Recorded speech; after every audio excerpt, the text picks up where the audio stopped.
রাজধানীর শাহবাগ ও সায়েন্স ল্যাবে আন্দোলনকারীদের সঙ্গে আওয়ামী লীগের নেতাকর্মীদের ধাওয়া পাল্টা ধাওয়া ও ভাঙচুরের ঘটনা ঘটেছে। অন্যদিকে বিক্ষোভে উত্তাল আফতাবনগর, উত্তরা, ধানমন্ডি ও জাতীয় প্রেস ক্লাব। দেশের বিভিন্ন জায়গায় সংঘর্ষে এখন পর্যন্ত ৭৫ জনের মৃত্যুর খবর পাওয়া গেছে।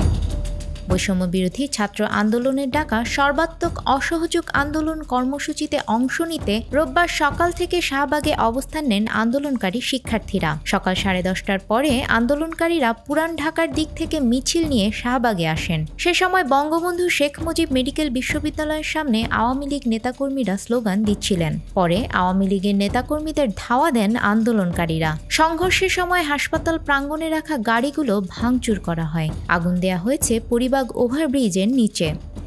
সায়েন্স ল্যাবে একজন নিহত হয়েছেন। এর আগে সায়েন্স ল্যাব এলাকায় ক্ষমতাসীন আওয়ামী লীগের নেতাকর্মীদের সঙ্গে কোটা সংস্কার আন্দোলনকারীদের ধাওয়া পাল্টা ধাওয়ার ঘটনা ঘটে।